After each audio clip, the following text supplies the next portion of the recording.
Audio Jungle.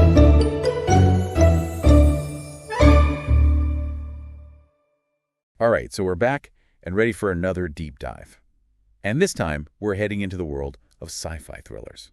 Sounds intriguing. What have we got? Today, we're taking a look at the ebook Observatory X, picking up right after Chapter 1. Things are about to take a turn for the, let's just say eerie. Okay, I'm all ears. Picture this. You're high in the Ladakh Mountains at this remote observatory. Isolated. Beautiful. Exactly. A team of scientists are there, and they've just detected a strange anomaly in space.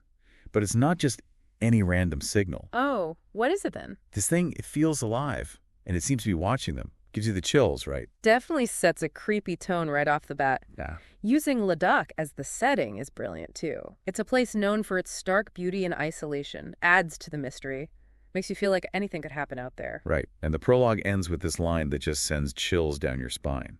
Quote, "This wasn't just a signal. It wasn't just an image. It was something alive, and it had noticed them." End quote. Wow. Talk about foreshadowing. So we're already primed for something big to happen. And in Chapter 2, it does. A scream echoes through the observatory, and we're introduced to Dr. Arya, one of the scientists. She's been experiencing some seriously disturbing episodes. Ooh, that's where the psychological thriller element kicks in. Right. We're talking hallucinations, whispers she hears, the feeling of being invaded by something with hundreds of tentacles. It's all very unsettling. Imagine experiencing that. You'd start to question your own sanity. It makes you wonder if the anomaly is messing with people's minds, blurring the lines between reality and hallucination. Exactly. And then there's this strange symbol that Arya keeps seeing, Yeah. both in her hallucinations and etched into her skin. Ooh, the symbol. That's a recurring motif, right? Yes. It's like something out of a nightmare. What do you make of it? Could be a lot of things. A sign of possession, a mark left by the anomaly, or maybe even a key to another dimension. The fact that it appears in different forms throughout the story is interesting. It connects Arya's experiences to the anomaly itself, and to the observatory's hidden history. It's like the anomaly's influence might extend beyond the physical realm, into the realm of consciousness. Now that is creepy. Yeah. And later in Chapter 2, another scientist, Dr. Orson, stumbles across the same symbol, etched into a wall at the observatory. It's a chilling moment. Because it confirms that Arya isn't imagining things. Exactly. This symbol is real, and it's connected to the anomaly somehow. But the creepiest part... Let me guess. It appears on Arya's wrist. Yes. Yeah. Seemingly out of nowhere. Like the anomaly is reaching out, branding her, claiming her. It definitely reinforces the idea that it might be capable of manipulating matter, maybe even crossing the boundaries between dimensions. That's a terrifying thought. It raises so many questions. What does this anomaly want? Why target these scientists?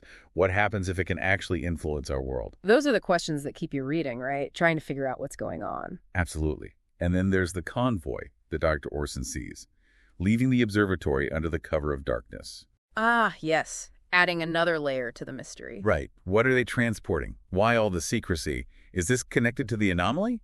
Or is something else going on at the observatory? The author is a master at using subtle details to build suspense. The convoy suggests a connection to the outside world, hints that the anomaly's influence might extend beyond the observatory. Chapter 2 ends with Dr. Orson realizing something is off. He says, quote, "This place, it's hiding something," end quote. That line sums up the growing sense of paranoia perfectly. It's not just the anomaly in space. There's something going on within the observatory itself that's being kept secret. And Orson is the newcomer. He sees things with fresh eyes. Which makes him both perceptive and vulnerable. Exactly. He's the one who's willing to ask questions, to challenge the authority of the more senior scientists, to dig deeper into the truth. And that's what makes this story so compelling. We're right there with Orson, trying to make sense of these strange events, trying to uncover the secrets the observatory is hiding. It's a classic setup.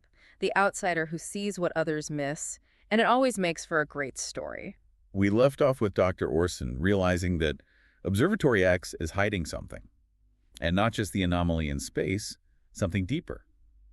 And in Chapter 3, his quest for the truth, well, it really takes center stage. I like how the author uses Orson being an outsider to move the story along. He's new, so he's not stuck in the same mindset as the other scientists. He sees things with fresh eyes, which is both, good and bad for him. Yeah, totally. He's got that outsider perspective. And that leads him down this rabbit hole of cryptic notes, redacted files, whispered rumors about things that happened at the observatory before. Ooh, spooky, like peeling back layers of a hidden truth, each one creepier than the last. Exactly. And it makes you wonder how much the other scientists actually know and how much they're just, like, choosing to ignore. That's where it gets really interesting, right? You've got the science fiction, but then it mixes with mystery and conspiracy. It's true. And it makes you question everybody's motives. Like, are they really in the dark or are they hiding something? And then there are the disappearances. Orson finds out about researchers who had similar experiences to Arya, saw the same symbol, and then poof, vanished. No trace. Makes you worry about Orson, right? What if he's getting too close to something he shouldn't? The disappearances are a brilliant way to raise the stakes. Oh, absolutely. They suggest a pattern, right? People getting too close to the truth and then gone. It makes you fear for Orson's safety, and it keeps us hooked as readers. And then we meet Dr. Satyapan, the head of the observatory. He's this, complex character. He's definitely got that air of authority, right? But also very secretive. Yeah. And he dismisses Orson's worries, doesn't want to hear it, which just makes Orson and us as readers even more suspicious. What's your take on Satyapan? I think he's a classic gatekeeper. He controls the information, the power, and he wants to keep things as they are, no matter what. But, the more he avoids things and doesn't add up, the more Orson digs. And the more we wonder, is he protecting the observatory, or is there something darker going on? It's like you want to hate him, but you also feel a bit sorry for him. Like he's carrying this huge weight of knowledge, like he's seen too much and knows more than he lets on. That's a great point. He adds a layer of complexity. Is he a bad guy? Or just a victim of what's happening? We don't know yet, and that keeps us guessing. Right. And then there's the symbol itself. Orson discovers it's not just a random shape. It has a history, a meaning. It's connected to old legends from the region. Tales about otherworldly beings, whispers of a hidden dimension beyond our own.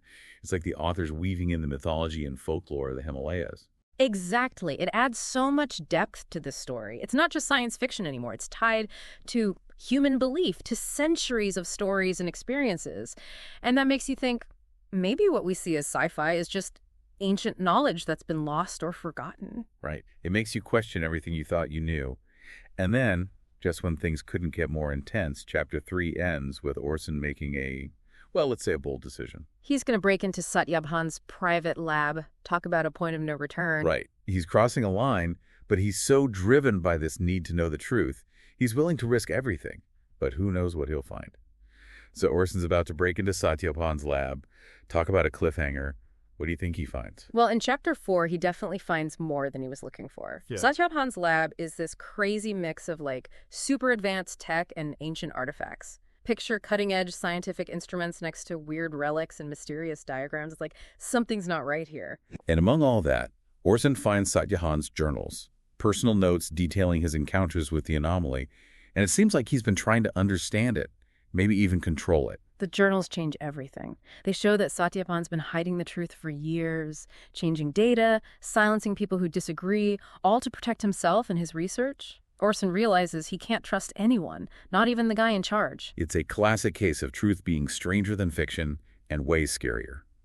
As Orson digs deeper into the notes, he uncovers something truly terrifying. There's evidence suggesting that the anomaly isn't just watching, it's learning from them, mimicking their behavior, and maybe even, get this, infiltrating their minds. Oh, wow. That takes the story to a whole new level. It's like tapping into our deepest fears, The fear of the unknown, of something so alien we can't even comprehend it. The anomaly becomes more than a threat. It's a force that could change humanity or wipe us out. And just when Orson thinks he's starting to get it, Satyapan walks in. The tension between them is palpable. They represent two different ways of dealing with the unknown, right? Orson wants to reveal the truth, while Satyapan thinks humanity's not ready for it. It's a classic dilemma. Do we face the unknown even if it scares us? Or do we hide from it even if it means living in ignorance? It's a tough question, and the author doesn't give us easy answers, which I appreciate. It makes you really think about the implications of our choices. And then, in a huge twist, Satyapan reveals that he's not trying to contain the anomaly. He's actually trying to communicate with it, to connect with it, even if it means losing his own humanity. He believes this entity holds the key to unlocking our hidden potential. But at what cost? Satyapan becomes a much more complex character at this point. He's not just a bad guy anymore. He's a tragic figure, driven by his desire for knowledge. a cautionary tale about unchecked ambition and the allure of the unknown. And then the climax hits. The anomaly takes over the observatory. People start changing, mutating, becoming something other than human. It's chaos. Orson knows he has to do something, but what can you do against something so powerful and unknowable? He makes a choice, a desperate one. He decides to destroy the observatory, to cut off the anomaly's connection to our world. It's a choice that reflects the core of the story: knowledge versus survival. A tragic choice, but also heroic in a way. Orson's willing to sacrifice himself and everyone else to protect humanity. He's standing against the darkness, even though the odds are stacked against him. And the ending is haunting. We don't know for sure if Orson succeeded. The author leaves us with this lingering unease, reminding us that some things are beyond our control. There are forces out there that could change our reality in ways we can't even imagine. What really stuck with me was how the book doesn't wrap everything up in a neat little package. Doesn't offer easy solutions. It leaves you with questions. Questions about the unknown, about our own existence, and the consequences of seeking knowledge. So for our listeners out there, as you go about your day, remember that there are mysteries hidden just beyond our perception. What forces might be at play, shaping our world in ways we don't even understand? And if you were to encounter the unknown, would you embrace it, fear it, try to control it? Keep exploring, keep questioning, and never stop looking up.